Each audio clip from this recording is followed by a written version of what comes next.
Hey, good morning, everybody. Welcome to the Ankerstar Wealth morning update. Actually, in the morning before the market opened, because that's how it's designed. But we're not going to talk about the market today. We're going to talk about the NFL draft all day long. Just kidding. We are actually going to talk about the market because that's why you're here. But it is draft day. We're repping our teams. We got some Raiders, Yeah, I know it's like a disease of being a Raiders fan, but at least the Bengals have had some success lately. But yeah, hopefully you get everything you want tonight from your team. But today we're going to talk about things we don't want, which is you wake up to a GDP print first thing in the morning that already it was kind of forecast to be on the low side compared to what we have had in the most recent quarters. But yeah, it was even below that. So that brings a lot into question about rates. And, so Mike's going to break it down. And he's going to start it off this morning. He's going to talk about that GDP number versus expectations. He's going to talk about, okay, how does that affect the markets? And then kind of transition to, okay, well, if this is pointing towards a recession, let's talk about some recession. He's got a chart for you. He'll break that down, and I'm looking forward to hearing that. Then I will close with one of the earnings this morning with Southwest Airlines. Southwest is actually my favorite. I like flying Southwest because, it's a lot cheaper and it pretty much goes everywhere I want to go. But no, I don't invest in it because, like Warren Buffett said, if you want to be a millionaire, invest $1 billion in airline stocks. But yeah, they always have their issues, right? Well, Southwest beat earnings this morning, but then they made an announcement which has crushed the stock by like 8%. So I'll get into that. But before we get started, this financial education presentation, you have to do your own due diligence for acting upon anything you hear this morning. Full disclaimer information is available at AnkerstarWealth.com. The opinions expressed are Mike and mine alone. So Mike, over to you. Tell us about this GDP number we got this morning. All right. And hey, I should announce that both Steve and I have maintained our NFL eligibility to be drafted. So yes, if we get picked up in the 7th round, he's kind of wide receiver height. I'm kind of wide receiver weight. I don't know. We'll cut you a good deal, NFL coaches, just to put us on the roster. So let's get to the ugly news. So GDP was forecasted to be 2.3 to 2.4% increase quarter over quarter. It came in at 1.6%. And I love how they say it. It increased less than expected. It's almost like we expected it to be an A and it came in a D. It's not very good. It is very disappointing. The stock market is down anywhere from, I can scroll up and see it, anywhere from 1.14% for the Dow to 1.6% for the NASDAQ. Facebook yesterday's or Meta's earnings and forecast also have an impact on the NASDAQ because Meta's down to over 15% now. So, but we're not going to blame the whole thing on Meta. Yeah, we are going to say it is the GDP is the primary driver. So why does this matter to us? One thing is if Meta's down, if a specific company is down, yeah, if we hold that hurts, but overall it's not driving everything. GDP and inflation do drive everything. These are very, very important measures. So to come in at 1.6 is very disappointing. Consumer spending increased 2.5%, but that's down from 3.3. So we're kind of getting some bad news. Throw in on top of that, some inflation news came out with the, a little bit higher than they expect. So what does all this mean? The economy is slowing down, and we knew that. That was the plan, is the economy would slow down. The Fed, which normally can use the discount rates to make adjustments, their hands are kind of tied with the inflation. They can't lower the rates right now when inflation is still running too hot. So the Fed's soft landing, you think of it as the plane coming down, it's coming down pretty steep. So, so this was the forecast. And if we look at this on my screen, the forecast was this one has a 2.3 was this first quarter, and then it goes to 0.6 and then to 0.5, and then the plane starts to take off again. That was the forecast. But we can see that it went from 3.4 down to 1.6, so it's coming down steep. And immediately the thought is, what happens if it goes negative? That's the bad thing. That means the country did not grow quarter over quarter. And if we have two of those in a row, then we get we're in a recession. And then that's everyone talks about recessions, and that's bad.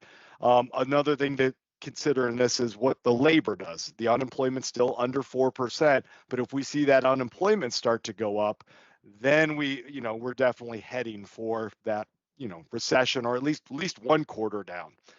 But I know what you're worrying about. Obviously, if you're in the job market, you'd be concerned about it. But if you have your job and your house is already locked in at a fixed rate, and you're like, okay, I can weather this. But what's going to happen in my portfolio? What's going to happen? So, what I am showing on my screen, compliments of First Trust, is what the stock market does right before a recession, during a recession, and after.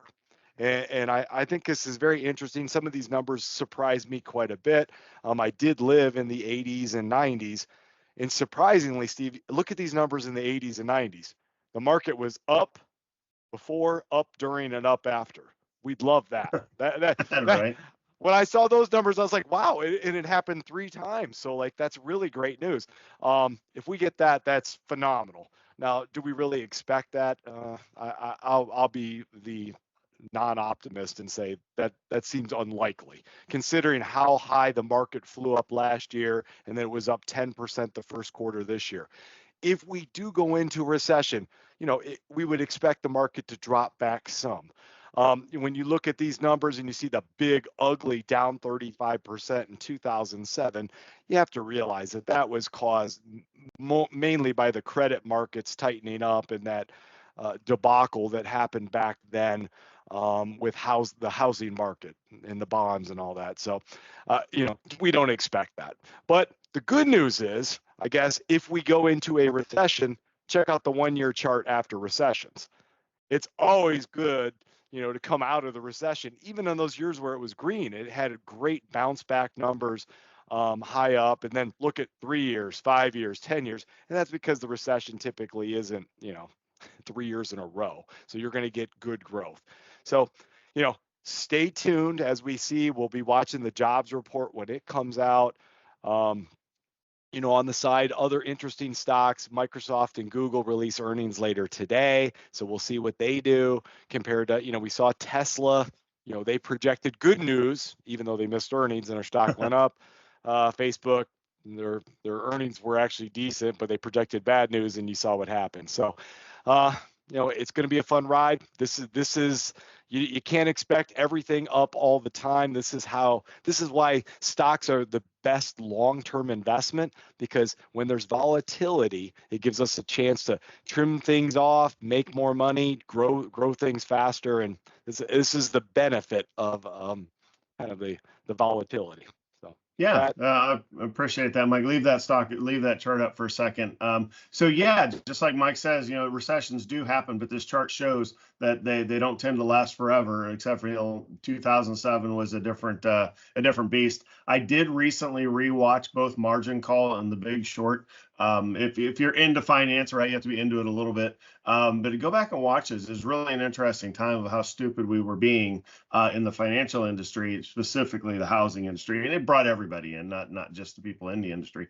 But certainly we're nowhere near anything like that. Again, so when people kind of make that comparison, it's like, no, there were multiple failures there. Here, we raised interest rates, which is intentionally slowing the economy, and we're finally seeing the results of that. So, will we have a recession? I still kind of think the labor market's going to help us fight through that. But certainly this number this morning challenges that. And the first thing I thought of this morning is when I saw the headline, I was like, is this finally bad news is good news? Meaning, if the economy starts to head south, that's when you might get those rate cuts that people have been kind of wanting, sort of things, which in the market we go back up, right? So you kind of have to think the opposite of what's going on. But right now it's this is just one number that underperformed, so we'll keep an eye on that. But one thing, now you can go and bring it down, Mike. We'll transition. We talk a lot about earnings. The individual company earnings are interesting if you're invested in them. If they're not, then they can move the market, like Meta. But one stock that I'm always interested in are airline stocks. And the headline from this morning is, you know, I'm a Southwest flyer, like I mentioned earlier. I do like their cheap model. I fly enough to where I don't have to get a middle seat every time I'm on the A list. So for my family and I, so you know, Southwest royalty, if you will, if there is such a thing. And of course, my favorite seat, the one with, you know, no seat in front of it, right by the exit row. That's like my own personal first class seat. But I digress. But yeah, as a company, you know, I went to a advisor elite mentoring session yesterday where comes in and talks, you know, professional came in and talked about operational efficiency within our businesses and kind of the hardcore look into how we're running operations as an advisor, right? And that's my role as a CEO. He said one thing, and he goes, look at, you know, the value of simplicity. And his example was Southwest. And Southwest has been several examples on how to do things right over time. Simplicity, it's just one airframe. It's a 737 across the board. He talked about Delta, United, and American all have anywhere from 22 to 26 different airframes, you know, unnecessarily complex, if you will. Mike likes to talk about his case study back from his master's years ago about, you know, fuel hedging fuel out for 30 years and how Southwest was brilliant. But Southwest is kind of on the, you know, they beat earnings this morning, so you would think the stock could be up. You would be incorrect because the stock is down, kind of like Meta, you know, beat earnings, but then made an announcement and it took the stock down. Well, in this case, the issues with Boeing, with the new airplane issues and their cuts are now affecting Southwest and their projections. So the airline's fine, you don't have to stop flying Southwest, but certainly when you look at, you know, down 9.5% here pre-market, 8 minutes to go. We'll pull that chart up. So you do see in a 1-year chart, yeah, things were looking good. Took a haircut back about a month ago. I don't remember that specific headline, but then this morning, you're going to see, let's see, 2690. So when the chart opens, it's going to open down here. So just realize, even if an airline could be doing everything right, not everything, but for the most part doing things right, like Southwest, they can get hit unfairly from, you know, their manufacturer. So that's how all these things are interconnected. So, all right, with that, good show today. So much detail going into that GDP number. And as far as the recession, are we going to have it? Are we not? Labor market going to win? We shall see. We're looking a lot closer now for this morning. So with that, we'll let you go. Hopefully, again, watch the draft tonight if you're into that and you get your favorite player for your team. And with that, we will get back with you tomorrow. You have a good one.